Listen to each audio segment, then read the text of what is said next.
All right, go ahead and open up for question, guys.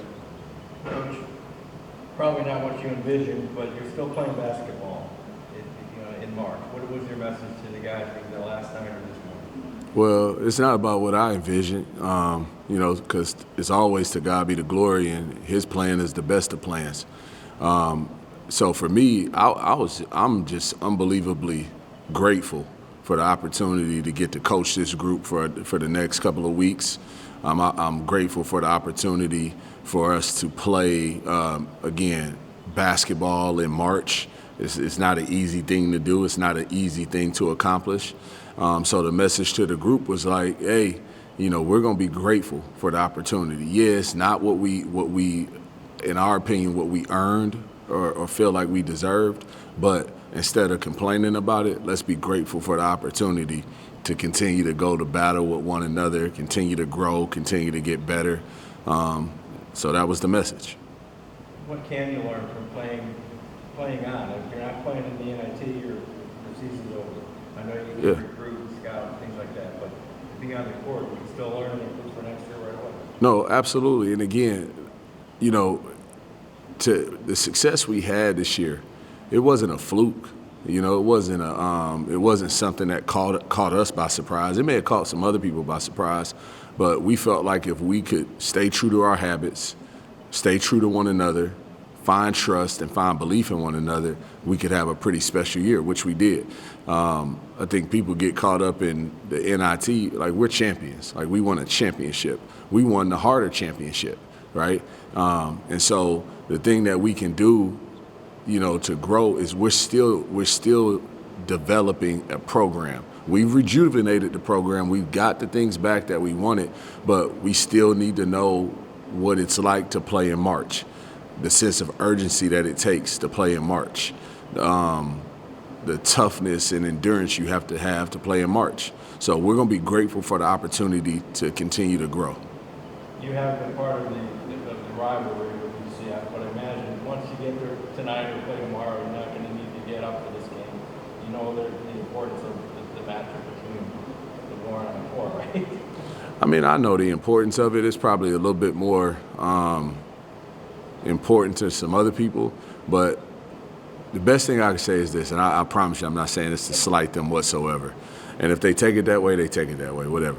But I can remember being at Texas A&M as an assistant, and they hadn't played Texas in years because Texas left and went to the Big 12. Very ironic, right? Very ironic that, we're playing UCF who left to go to the Big 12. Cool.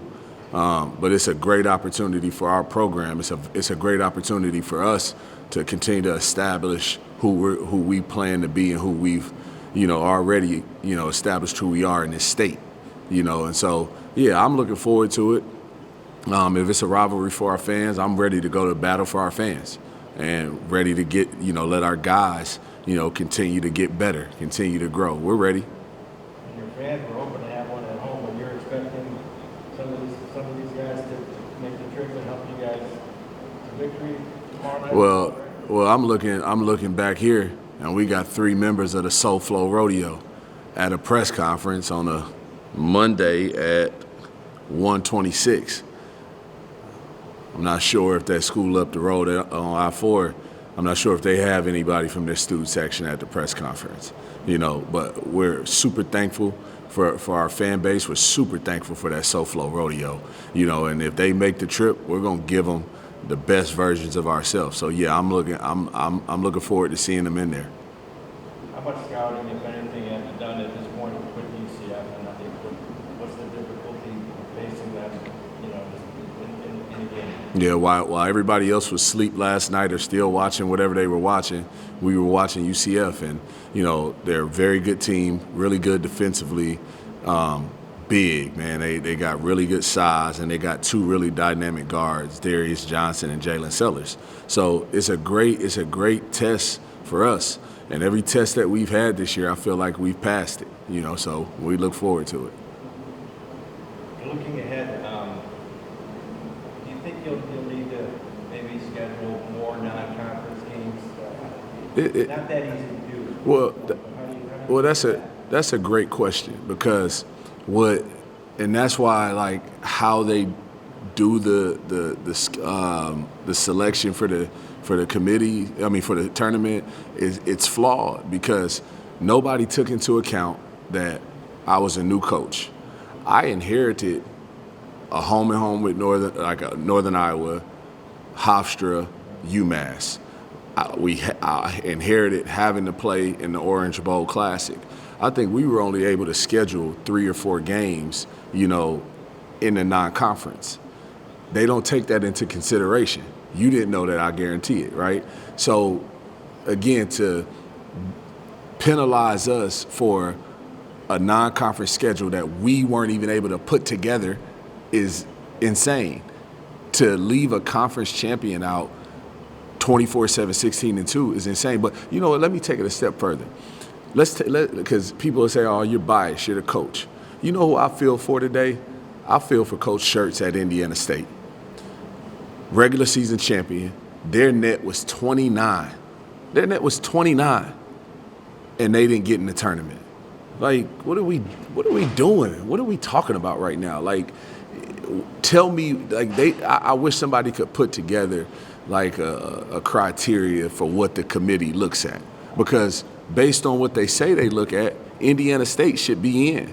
I think the world and appreciate Tom Izzo, a lot. I really do. I think the ambassador he's been for collegiate basketball, it's incredible.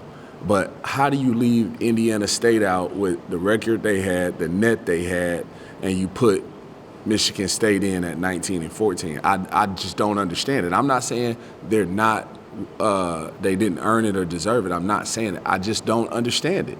It just seems like to me, the Power Five, the bigger schools, I don't know if it's because of the fan bases and they travel and it's putting butts in the seat at the tournaments, if that goes into it, but it seems like it because Indiana State should be in. As it's known for your motivating these young men, do you have any worries that tomorrow you're going to have to motivate them again to get ready to forget what's been done and knowing that running this next tournament can help you? Yeah, tomorrow, no. Today at practice, yes, right? Because it's still a shock to them. All they've done, was what was asked of them. What was put in front of them. And again, to go 16-2 in our conference, and be the regular season champion. Again, I've said it, and I don't want to keep giving you the same soundbite, but man, like all these guys did all year, they continue to get better. Outside of the 3 games that we lost with Maine, Hofstra, and UMass, we didn't lose back-to-back games all year. We just didn't, right? They were consistent, right? They grew. They got better. The FAUs, the Memphises of the world, we went on the road and beat a top 10 Memphis team at the time. But now because Memphis didn't finish strong, now it's no longer a quad 1 win. We beat FAU at home, who's a heck of a team. I think they're very deserving of their seed. We beat them at home.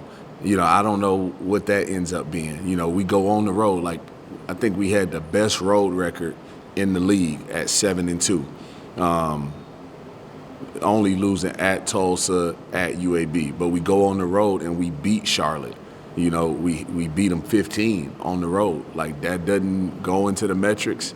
It's just, I don't understand it. But again, I'm done talking about, that. Because what I'm gonna do, again, what we're gonna do. And when I say we, myself as the coach, our staff, our players, and I'm speaking on behalf of our fan base, is we're gonna be grateful for the opportunity to play basketball in March. Because is the NIT the standard? No.